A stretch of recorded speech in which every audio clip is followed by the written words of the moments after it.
और first part का मैंने लिंक आपको दे चुका है डिस्क्रिप्शन से जाके पहला पार्ट देख लो, उसके बाद ये पार्ट देखना तो बहुत ईजिली समझ जाओगे। तो हम लोग जो पॉइंट कवर करने वाले हैं वो है regional variation in population growth. तो सबसे पहले शब्द को समझे, रीजनल का मतलब क्या होता है। आप देखोगे, आप जहाँ से भी बिलोंग करते हो ना, तो आपका गांव टाउन में होता है ना कि ये बंदा इस रीजन से आता है, वो बंदा उस रीजन से आता है ना, तो वही है। ठीक है, तो हम जब हमारा भारत का जो पॉपुलेशन ग्रोथ को हम देखेंगे रीजन वाइज, तो हम देखेंगे क्या, जब 1991 से लेकर 2001 का बात करेंगे तब हम देखेंगे एक ओबीएस पैटर्न। ओबीएस पैटर्न का मतलब क्या है कि different type of pattern we are observing. ठीक है, जैसे state like Kerala, Karnataka, Tamil Nadu, Andhra, Orissa, Puducherry, this place का जो ग्रोथ रेट क्या था, वो कम था, लेस देन 20%। और केरला तो सबसे कम, केरला में जस्ट 9.4% ग्रोथ रेट था पॉपुलेशन का। ठीक है, come to west to east and north east India, northern and north central India, we see that population growth rate is higher than southern India, like state like Gujarat, Maharashtra, Rajasthan, Punjab, Uttarakhand, Madhya Pradesh, Sikkim, Assam, West Bengal, Bihar. यहाँ पे जो population growth कितना था, 20 से 25% population growth था 1991 से लेके 2001, ये एवरेज माना गया। ठीक है, आप बेटर अंडरस्टैंड कर सको इसलिए मैं एक मैप बनाया हूँ। ये मैप सही नहीं है, इस मैप को बोला जाता है मैप नॉट टू स्केल। ठीक है, इसको स्केच मैप बोला जाता है। आप भी अपने एग्जाम में ड्रॉ करना, आपको नंबर ज़्यादा मिलेगा। ये जो लाइन देख रहे हो ना, यहाँ तक उड़ीसा तक, यहाँ तक जो पॉपुलेशन ग्रोथ था लो, और ये जो इंडिया है ना, ये वेस्ट टू ईस्ट, इस एरिया, यहाँ पे पॉपुलेशन ग्रोथ क्या था, हाई। यहाँ पे कितना था, 20 से 25%, और यहाँ पे कितना था, लेस देन 20%, और ये एरिया में लो था। अगर आप ये मैप मैं इसलिए आपको ड्रॉ करके बताया हूँ कि आपका जो दिमाग में सेट हो जाए। ये मैप अगर आपका दिमाग में सेट हो जाएगा तो आप जब आंसर लिखोगे तब आप इजिली लिख सकते हो। और मैप ड्रॉ करना बहुत ही जरूरी। 1 और 2011 में क्या हुआ, ग्रोथ रेट गिरा। क्यों गिरा, ऑब्वियस रीजन, क्यों गिरा होगा ग्रोथ रेट, बिकॉज हमारा इकोनॉमिक डेवलपमेंट हुआ, हमारा क्या हुआ, इकोनॉमिक डेवलपमेंट हुआ, प्लस लोग एडुकेटेड हुए, लोग होने के चलते क्या हुआ, पॉपुलेशन ग्रोथ डिक्रीज हुआ एज कंपेयर टू 1991 टू 2001। और सबसे ज़्यादा डिक्रीज जहाँ पे सबसे ज़्यादा पॉपुलेशन इंक्रीज जिस स्टेट्स में हुआ था, जैसे यूपी, महाराष्ट्र, बिहार, वेस्ट बंगाल, आंध्र प्रदेश, मध्य प्रदेश, यहाँ पे ही सबसे ज़्यादा डिक्रीज हुआ। और सबसे ज़्यादा डिक्रीज कहाँ पे ग्रोथ देखा गया, आंध्र प्रदेश। इसको याद रखना, एग्जाम में एमसीक्यू के लिए आ सकता है आपका। पॉपुलेशन ग्रोथ होता है तो उसके साथ क्या होता है, बहुत सारा समस्या भी होता है, ये हमको पता है। लेकिन जो इंडिया का जो पॉपुलेशन ग्रोथ था ना, उसमें सबसे ज़्यादा कौन से लोग थे, एडोलेसेंट का मतलब क्या होता है, यूथफुल लोग। ठीक है, 10 से 19 साल का जो लोग था वो पॉपुलेशन में 20% कंट्रीब्यूट कर रहे थे। ठीक है, 52% मेल थे और 47.3% फीमेल थे। देखो, इसके चलते आप बेटी बचाओ, बेटी पढ़ाओ, डिफरेंट स्कीम्स लाया जाता है। जो फीमेल जो होता है, जो पेट में बच्चा, फीमेल अगर लड़की हो उसको मार दिया जाता है, उसको कम करने के चलते बहुत सारे स्कीम लॉन्च किया जाता है, ये डेमोग्राफी डाटा को देख के। ठीक है, तो जो एडोलसेंट होते हैं ना, जैसे आप हो, स्कूल में हो, कॉलेज में हो, आप सबको मोबाइल का लत लग चुका है, हमें इंस्टाग्राम, फेसबुक वगैरह वगैरह लग चुका है। तो उसी तरह जो हमारे एडोलसेंट है ना, उनको भी क्या बहुत सारा प्रॉब्लम से गुजरते हो, जैसे कि लोअर एज में शादी हो जाना, illiteracy, specially female illiteracy, school से ड्रॉप आउट, सही तरह से न्यूट्रिशन नहीं मिलना, हाई मोर्टेलिटी रेट होना, हाई रेट ऑफ होना, फिजिकल एंड मेंटल डिसेबिलिटी। ठीक है, आप जितना लोग भी कोई मेंटल प्रेशर लेके मत बैठना, जितना सोशल साइंस का टॉपिक है हमारा चैनल में आपको कंप्लीट मिलेगा। और नोट्स जो होता है ना, यही नोट्स है भाई, मैंने अपने हाथों से लिख के बनाया है, ताकि आपका ये जो नोट्स का जो झमेला है ना, आप कर लो। ठीक है, स्क्रीनशॉट लेकर रख लो या आप लिख लो, बेटर है। ठीक है, ये चैलेंजेस एडोलसेंट में गवर्नमेंट ऑफ इंडिया ने कुछ पॉलिसीज लॉन्च किया, जैसे कि नेशनल यूथ पॉलिसी कब लॉन्च किया, 2014 में। एमसीक्यू के लिए इंपॉर्टेंट है। इसमें यूथ किसको कंसिडर किया गया, जो 15 से लेके 29 29 ईयर से उनको कहा क्या गया, यूथ। ठीक है, इसका जो डेफिनेशन है ना उसको याद कर लेना। ठीक है, वो डेफिनेशन 2 नंबर या 3 नंबर के लिए आ सकता है एग्जाम में। गवर्नमेंट ऑफ इंडिया ने और एक पॉलिसी लॉन्च किया, national policy for skill development and entrepreneurship 2015 में। इसका मेन पर्पस क्या था कि लोगों में जो स्किल्स होता है ना, स्किल्स को डेवलप करना, साथ में एंटरप्रेन्योरशिप। एंटरप्रेन्योरशिप मीन्स कि लोगों को, जो यूथ को बिजनेस के लिए अपॉर्चुनिटी देना। हमारे देश में सबको सरकारी नौकरी करना है, तो उस मोटिव को दूर करने के लिए, लोग को एक अनदर विजन दिखाने के लिए, नहीं भाई सरकारी नौकरी से भी अलावा कुछ हो सकता है, आप बिजनेस कर सकते हो। आप अगर स्किल सीखते हो, जैसे यूट्यूब में एडिटिंग सीखते हो, यूट्यूब में वीडियो बना सकते हो, उसमें भी आप अपना करियर बना सकते हो। तो ये गवर्नमेंट ऑफ इंडिया पॉलिसी इसलिए लाया गया क्योंकि जैसे कि लोअर एज में शादी हो जाना, क्या नाम है, फीमेल में इलिटरेसी को कम करने के लिए, एड्स इन्फेक्शन को कम करने के लिए, ये सब प्रॉब्लम को सॉल्व करने के लिए गवर्नमेंट कुछ पॉलिसीज लॉन्च करता है। इसलिए जब हम रीजनल पॉपुलेशन वेरिएशन को जानेंगे ना, जब हम रीजन में जानेंगे, अच्छा इस एरिया में पॉपुलेशन हाई है, क्यों है, कुछ तो रीजन होगा, उसके चलते हाई है ना। तो उन रीजन को जब हम समझेंगे तभी तो हम सॉल्यूशन ढूंढ पाएंगे। इसलिए हम इंडियन ज्योग्राफी पढ़ रहे हैं। इंडियन ज्योग्राफी का ये जो चैप्टर है, पहला चैप्टर पढ़ने का यही रीज़न है। जब तक आप अपने देश को नहीं जानोगे ना, तब तक क्या होगा, अपना कंट्री को जानना, अपना कंट्री का क्या जो सोशो इकोनॉमिक कंडीशन को जानना बहुत इंपॉर्टेंट है। ठीक है, पॉपुलेशन कंपोजिशन। पॉपुलेशन कंपोजिशन का मतलब क्या होता है कि एक देश है, एक हमारा ये कंट्री है मान लो, ठीक है, इस कंट्री में किस तरह का पॉपुलेशन रहता है, उस कंपोजिशन को जानना जरूरी है। तो ये आपको याद करना पड़ेगा। ठीक है, ये आपका डेफिनेशन या 2 नंबर या 3 नंबर में क्वेश्चन आ जाता है, what is population composition. Population composition क्या है, ये एक स्टडी है। किसका स्टडी है, विद इन पॉपुलेशन ज्योग्राफी। आप जब ग्रेजुएशन में जाओगे तो एक पेपर ही आपको पढ़ना पड़ेगा, पॉपुलेशन ज्योग्राफी। ठीक है, तो इसमें हम क्या करते हैं, हम कोशिश करते हैं क्या का एनालाइज करते हैं, किसका, भारत का एज एंड सेक्स कैसा है, प्लेस ऑफ रेजिडेंस, लोग कहाँ रह रहे हैं, गांव में रह रहे हैं कि अर्बन एरिया में रह रहे हैं। ठीक है, एथनिक कैरेक्टरिस्टिक कैसा है, ट्राइब का कितना भाषा बोला जाता है, हमारे देश में कौन सा रिलीजन को फॉलो कराया जाता है, लोग शादी कर रहे हैं या कर रहे हैं, लोग का एजुकेशन लेवल क्या है, क्या क्या ऑक्यूपेशन कर रहे हैं, ये सब जानने के लिए हम पॉपुलेशन कंपोजिशन को पढ़ते हैं। ठीक है, और हम एक एक वाइज पढ़ेंगे, जैसे कि हमारा देश में लिंग्विस्टिक कंपोजिशन कैसा है, ठीक है, रिलीजन कंपोजिशन कैसा है। आने वाला हम जो टॉपिक है उसमें एक एक करके हम इसको समझने का कोशिश करेंगे। ठीक है, तो चलो हम देखते हैं रूरल अर्बन कंपोजिशन पढ़ते हैं। तो भारत में हम सबको पता है कि रूरल पॉपुलेशन ज़्यादा है। ठीक है, composition of population by the respective place of residence is an indicator of social and economic characteristics. मैं ये लाइन क्यों लिखा हूँ, मैं इसलिए लिखा हूँ, आप लोग कहाँ पे रह रहा है।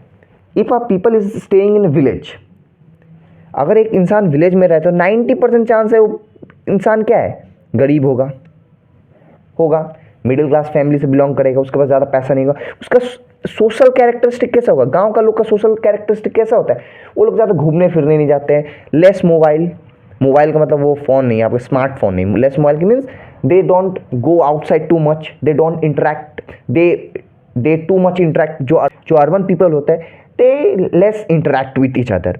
तो हम प्लेस ऑफ रेजिडेंस से हम पता कर सकते हैं कि लोग का सोशल एंड इकोनॉमिक कैरेक्टरिस्टिक कैसा है। भारत में 68.8% लोग आज भी विलेज में रहते हैं 2011 सेंसस के हिसाब। हमको एग्ज़ाम के लिए सिर्फ एनसीईआरटी का फॉलो करना है, हम एनसीईआरटी के अलावा कहीं और का डाटा नहीं देखेंगे। ठीक है, ये बात याद रखना है।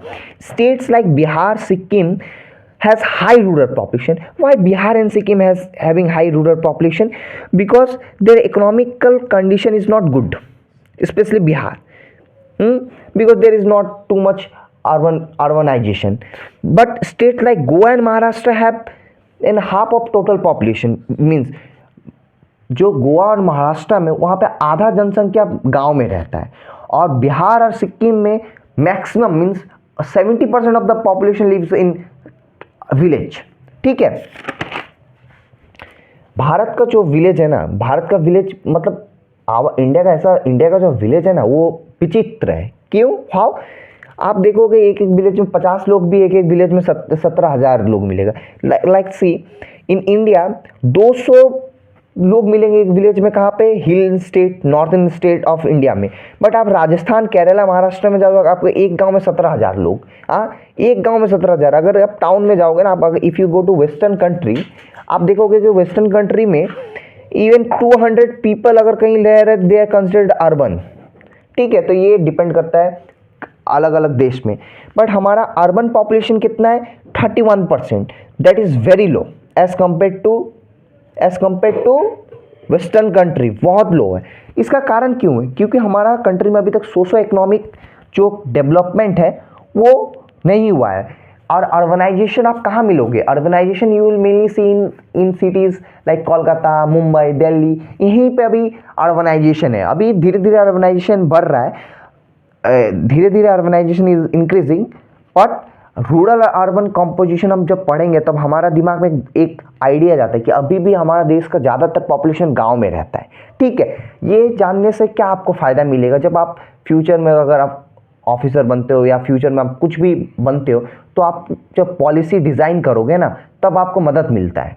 ठीक है, टॉपिक है लिंग्विस्टिक कॉम्पोजिशन। लिंग्विस्टिक कॉम्पोजिशन का मतलब क्या होता है कि हमारे देश में लोग भाषा कितना बोला जाता है। ठीक है, according to linguistic survey of India 1900 to 98, 179 language बोला जाता है हमारे देश में, और 544 डायलेक्ट्स। डायलेक्ट्स का मतलब क्या होता है? जैसे Bhojpuri, Bhojpuri is not a language, is a dialect. जो हम बोला था का हो का खबर बा, this is a dialect. Okay, and 22 schedule language. ये कितना हमारा लैंग्वेज है? 179, इसको याद रखने का जरूरी है। और कितना डायलेक्ट्स है? बिकॉज ये MCQ 1 मार्कर में आएगा, एग्जाम में आता ही आता है यहाँ से क्वेश्चन। अब हम देखेंगे कि भारत का रिलीजियस कॉम्पोजिशन क्या है। ठीक है, religion most dominant force affecting the cultural and political life of the majority of Indians. क्यों लिखा हूँ मैं ये? आप समझो, 1 मिनट सोचो क्यों लिखा हूँ मैं इसलिए लिखा हूँ। देखो, रिलीजन एक इंसान का माइंड, सोचने का तरीका, एक इंसान का खाने का तरीका, बैठने का तरीका, इसको डिफाइन करता है। आप देखो, एक हिंदू है, हिंदू के लिए cow is mother, but for others it may not. For Muslim pig, they don't like it. For Hindu sari पहनता है, but if you go in north eastern of India, वहाँ पे आपको साड़ी देखने को नहीं मिलेगा, because majority of the population Christian. तो देखो, religion is affecting, religion is deciding कि लोग कैसा होगा, लोग का बिहेवियर कैसा होगा। जैसे आप देखो, नॉर्थ इंडिया में भी टॉपिक है राम राम भाइयों, आप नॉर्थ ईस्ट में जाओगे तो आपको मिलेगा नहीं। आप क्या नाम है, भारत का कुछ हिस्सा में जाओगे जहाँ पे डोमिनेटेड है, वहाँ पे कुछ अलग चीज़ होगा।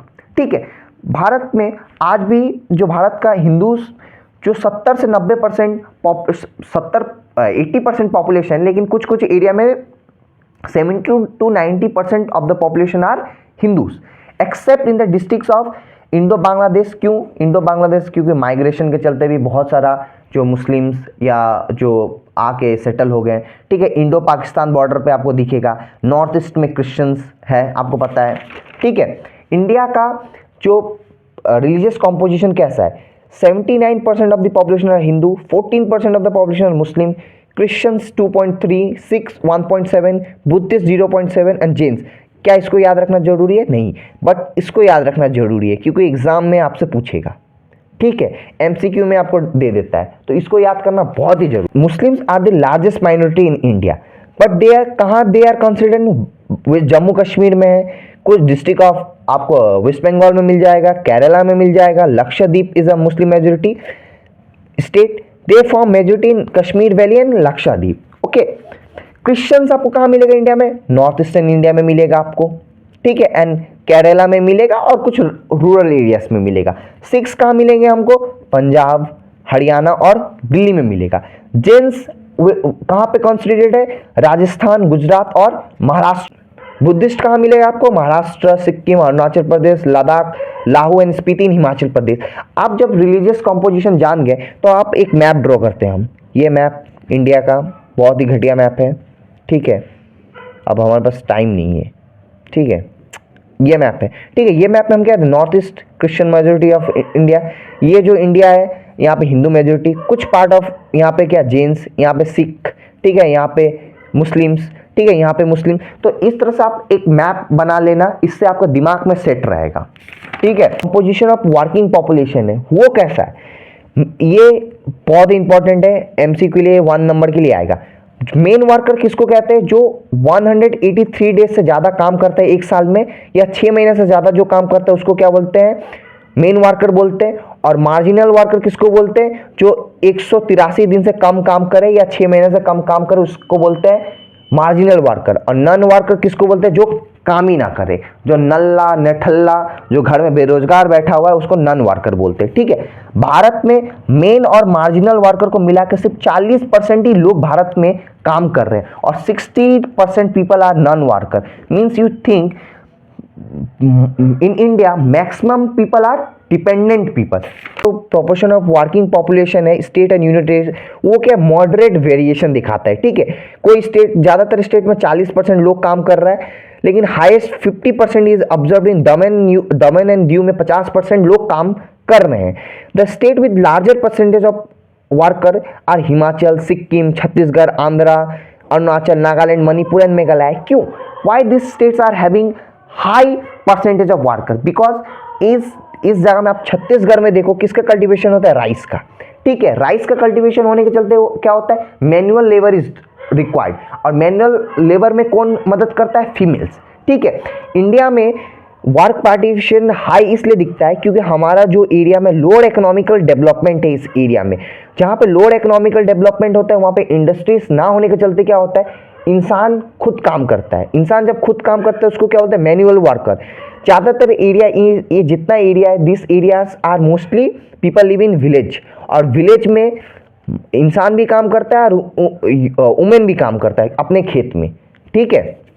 ओपोजिशनल कॉम्पोजिशन से देखेंगे तो भारत में प्राइमरी सेक्टर में 54% लोग काम करते हैं। प्राइमरी सेक्टर मतलब क्या, एग्रीकल्चर में, एग्रीकल्चर और जो एग्रीकल्चर वगैरह है उसमें 54%, हाउस होल्ड इंडस्ट्री में 3.8% लोग काम करते हैं, और अदर वर्कर में 41% लोग काम करते हैं। अदर वर्कर मतलब जैसे कि आपका टीचर, जैसे मैं आपको पढ़ा रहा हूँ, मैं क्या कर रहा हूँ, एक सर्विस दे रहा हूँ।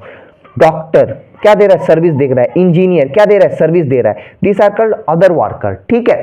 क्लासिफिकेशन देखेंगे ना तो भारत में 4 जो मेजर फैमिलीज है लैंग्वेज का, उनसे बिलोंग करता है, और उसी का जो सब ब्रांचेस है वो क्या है, वो टेबल पे जब देखेंगे तो हम बहुत ही अच्छे से समझ पाएंगे, ठीक है। टेबल को देखते हैं। न्यूली एडेड टॉपिक है बेटी बचाओ बेटी पढ़ाओ, पहले तो नहीं था, ठीक है। तो बेटी बचाओ बेटी पढ़ाओ 2014 में हमारे प्रधानमंत्री मोदी जी के द्वारा लॉन्च किया गया था। क्यों लॉन्च किया गया था, आप देखो, हमने देखा था क्या, मेल पॉपुलेशन भारत में कितना था, 54% लगभग, ठीक है। और फीमेल पॉपुलेशन कितना था, 47% कुछ, 2011 का सेंसस में, ठीक है। इसीलिए तो सेंसस, इसीलिए तो पढ़ाई किया जाता है। जब हमको पता चला कि मेल और फीमेल पॉपुलेशन में ह्यूज डिफरेंस है, तब गवर्नमेंट ने क्या लॉन्च किया, बेटी बचाओ बेटी पढ़ाओ। क्यों, because on the basis of gender discrimination हो रहा था। जो लड़की थे उनको क्या, उनको स्कूल नहीं भेजा जा रहा था, उनको थर्ड क्लास सिटीजन माना जाता था, उनको at the age, very early age, 20 साल का हुआ उनका शादी करा दिया जाता था, ठीक है। लोग सोचते थे कि बेटी का मतलब क्या होता है, बेटी इज अ कर्स, ठीक है। तो बहुत सारा जो बिकॉज ऑफ जेंडर जो डिस्क्रिमिनेशन हो रहा था, ठीक है, उसको कम करने के लिए बेटी बचाओ बेटी पढ़ाओ जैसा कैंपेन को लॉन्च किया जाता है, ठीक है। बेटी बचाओ बेटी पढ़ाओ क्या है, जेंडर सेंसिटिव टॉपिक है, ठीक है। टॉपिक मतलब कैंपेन है जिसमें क्या बोला गया कि जो हमारे फीमेल्स है उनको पढ़ाओ। अब देखो, उनको इस डिस्क्रिमिनेशन को कम करने के लिए गवर्नमेंट ऑफ इंडिया या बहुत सारे गवर्नमेंट क्या कर रहे हैं, they are giving Kanyashree, like in West Bengal. Different states में लड़कियों को स्कूटी दिया जा रहा है, लड़कियों को स्कॉलरशिप दिया जा रहा है, लड़कियों लोग को आप देखो इवन गवर्नमेंट एग्जाम में रिक्रूटमेंट में स्पेशल प्रोविजन 50% रिजर्वेशन दिया जा रहा है कि लड़कियां आए, फोर फ्रंट में आए। आप देखो जो गर्ल्स है उनका प्राइमरी सेक्टर में कंट्रीब्यूशन बहुत अच्छा है। क्यों, क्योंकि they belong from rural areas, अपने घर वालों को मदद करता है। But when you see in IT sector आपको लड़की मिलेगा ही नहीं, ठीक है। तो इस चीज को कि जो फीमेल्स जो अच्छा जॉब्स करे उनको इंक्रीज करने के लिए ये कैंपेन बेटी बचाओ बेटी पढ़ाओ जैसे कैंपेन को लॉन्च किया जाता है, ठीक है। इस टॉपिक के बारे में पता एग्जाम में आता है, ठीक है।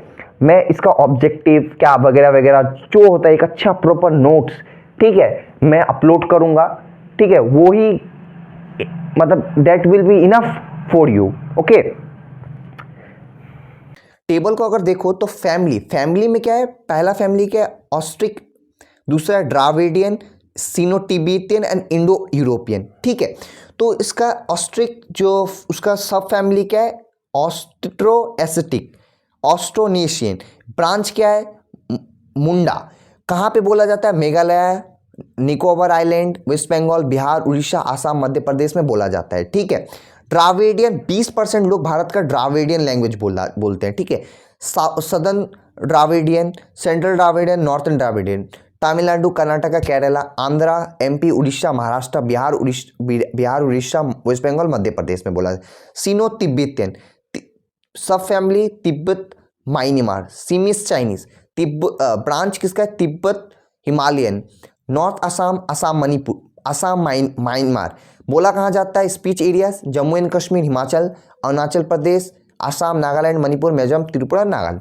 सबसे ज़्यादा जो इंडो यूरोपियन जो लैंग्वेज है, subfamily Indo Aryan, branch group Aryan, Dardic, Indo Aryan. Outside India, Jammu Kashmir, Punjab, Himachal, UP, Rajasthan, Haryana, MP, Bihar, Orissa, west Bengal, Assam, Gujarat, Maharashtra. ये जस्ट आपको जानना है, ठीक है। एक बार किताब से पढ़ लेना, इससे क्वेश्चन बनता नहीं है, आप जस्ट जान के रखो। फ्यूचर में जब आप एग्ज़ाम दोगे तब वहाँ पे आ सकता है, ऐसे आएगा नहीं ये। इसके बाद जो प्लान है मेरा, मैं आपको बताता हूँ, मैं आपको आंसर राइटिंग भी सिखाऊंगा, क्योंकि ज्योग्राफी में answer writing is very important. आप क्लास 12th में हो, अगर आपको आंसर लिखना नहीं, आंसर फ्रेम करना नहीं आता है तो आपको नंबर नहीं मिलेगा। मैं मैप पॉइंटिंग भी कराऊंगा, ज्योग्राफी का जो प्रैक्टिकल जो ज्योग्राफी है आपका 12 का, उसको भी कंप्लीट कराऊंगा। ज्योग्राफी का नोटबुक कैसे बना था वो भी बताऊंगा मैं आपको, ठीक है। और मैंने जो नोटबुक बनाया था वो भी मैं आपके साथ शेयर करूंगा। आप चैनल को सब्सक्राइब करो, देखो। अगर आपको लगता है कोई जगह इंप्रूवमेंट जहाँ पे मैं मिस कर चुका हूँ, कमेंट सेक्शन में बताओ, मैं उसको जरूर पूरा करूँगा। और टेंशन मतलब बिंदास पढ़ो, और नेक्स्ट जो चैप्टर है वो भी जल्द से जल्द यूट्यूब पे आ जाएगा। Thank you so much for watching this video. This chapter is finished. See you in the next video. Thank you so much once again.